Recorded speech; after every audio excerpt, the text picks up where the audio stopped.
Are you looking at weather forecasts? Did I just catch you looking at weather forecasts? Don't do that. None of us has any control over the weather. The game's gonna get played. It's just a little bit of snow. Good morning to you. I see you there. Good Saturday morning. I'm Dejan Kovacevic of DK Pittsburgh Sports. This is Daily Shot of Steelers, which usually comes your way bright and early every weekday.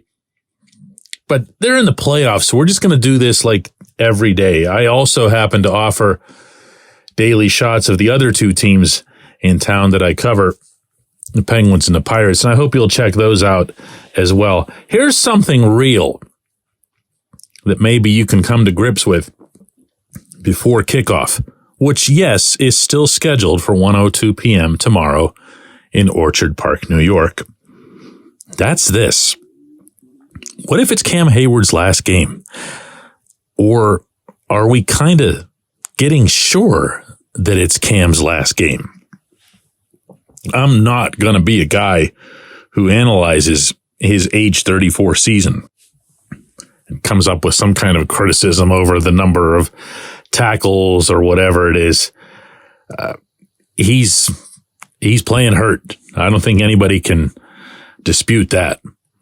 He had himself quite the injury earlier this season. He came back, very obviously rushed to come back, and he's done what he's been asked to do. He's got himself 33 total tackles. 25 of those are solos. 2 of them are sacks.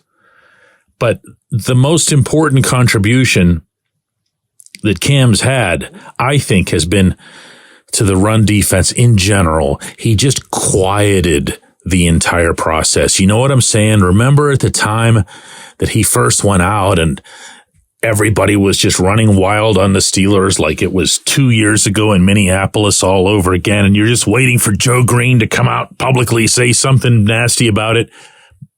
Well, Cam comes back, and all of a sudden, it just wasn't so dramatic anymore. Yeah, you'd still see teams run the ball, but not for any sort of egregious yardage. You didn't see the coaching staff forced to throw a whole bunch of Isaiah Loudermilks at the matter and hope that it just kind of goes away. Cam came back and made it go away. In that regard, and in the context of his usual eminently predictable dedication to his craft and to his team, came back and just did the job. That's what Cam's been doing. He's just done the job. I think a lot of that's true of Larry Ogunjobi as well, if I can throw that into parentheses. So it feels to me like 2/3 of the defensive line have been, pretty banged up and not necessarily their best selves. And Keanu Benton is still not all the way into a role where he's going to rise way above. He needs to have his year 2 experience / conditioning / role / playing time in order to take that next step. That's the state of the defensive line as a whole. But regarding Cam, I don't have better stories than what other people have about who he is. He not only inherited from the defensive linemen in front of him, Aaron Smith, Brett Kiesel, Casey Hampton, the spirit of giving, the spirit of being the leaders in the community that the defensive line have been for this franchise for a long time. He took it to some other level.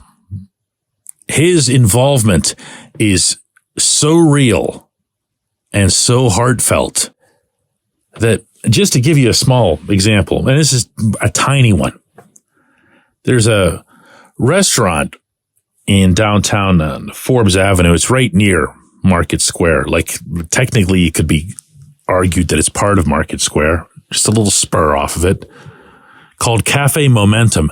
And the business itself employs people who've gotten into trouble with the law, younger people predominantly, who are trying to make a real comeback, who might not have an easy time getting jobs somewhere else, even if they've served their sentence and cleaned themselves up and everything else, they'll get work at this place.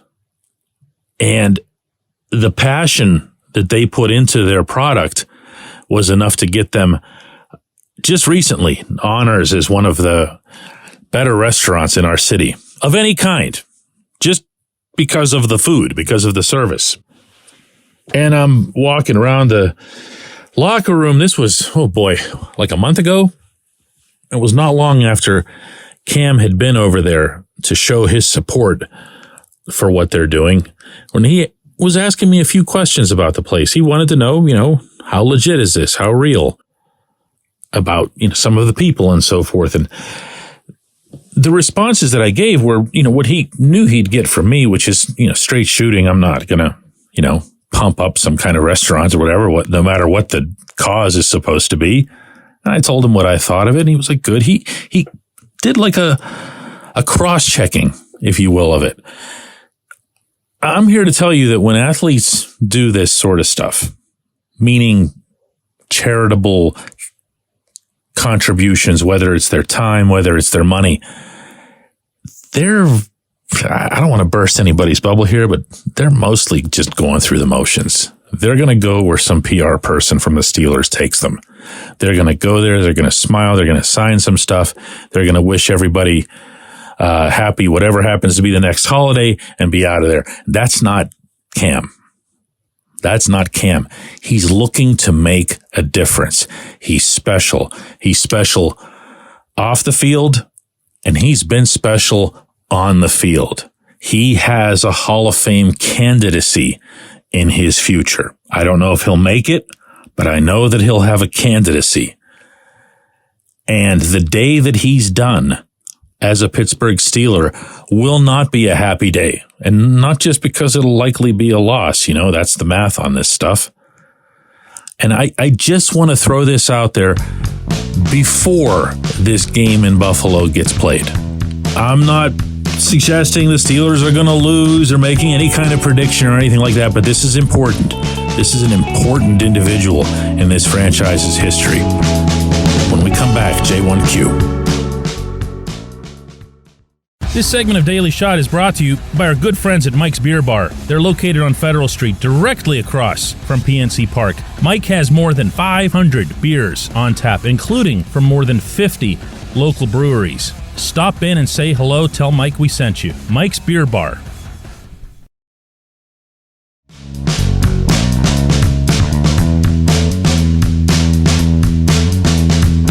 Today's J1Q comes from Pete, who says, DK, your daily shots are something I look forward to every day. My question is, thanks, first of all, Pete. My question is, what incentive does the NFL have to have games shown on pay TV streaming channels like Amazon Prime and now a playoff game on Peacock?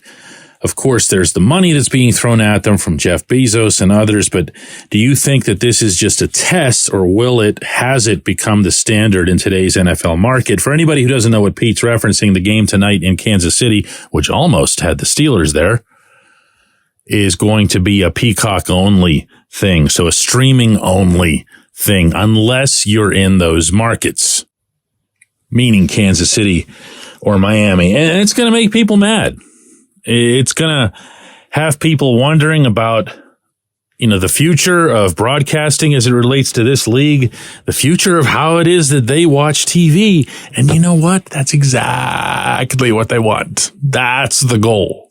They want you to at least ask the question, because before they do this, before they take this heavy-handed approach, they know that you're not asking the question. They know that you're not wondering, probably anyway, whether or not you should switch from cable to streaming. A lot of people are doing that anyway. We've done that here in our house, mostly because I just don't have any use for it. The only shows that I found that we were watching as a family were all available on streaming. Most of the stuff that my kids watch, not most, all of the stuff that my kids watch is streaming based. So we had 500, 700 channels, whatever it was. We weren't watching any of them. we were just basically paying for cable so that we could get internet through the same service, and all of that ends up being a scam too, and they start trying to attach your phone to it and everything else, and you just get kind of comfortable with it, and you never ask the question.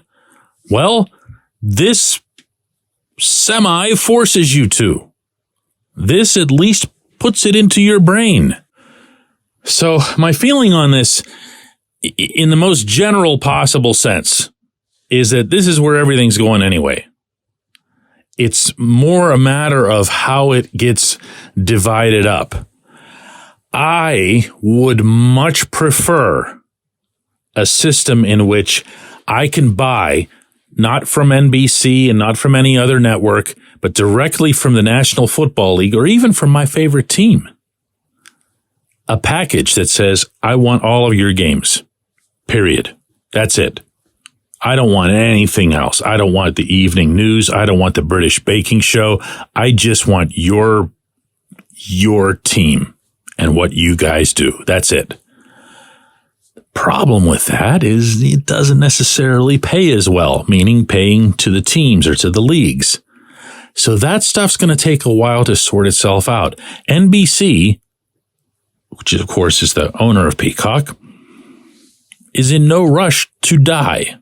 So they're going to keep trying things the same way Amazon is trying things. Not that they're in any danger of dying. The same way other outlets are going to do this. Apple's involved in this now.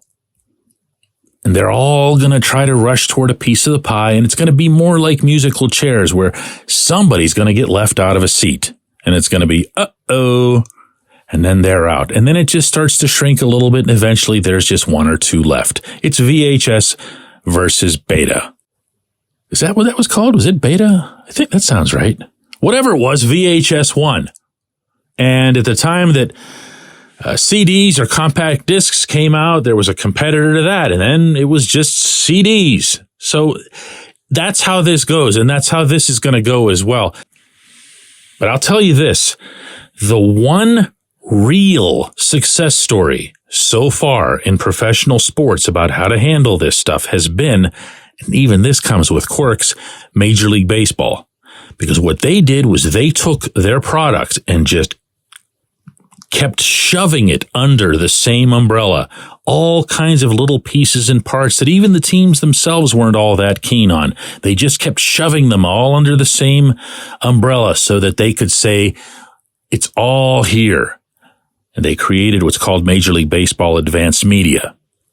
All of the properties are there. Now, of course, there are local cable rights. There are some teams like the Dodgers making $1 zillion, and then there's teams like the Pirates not.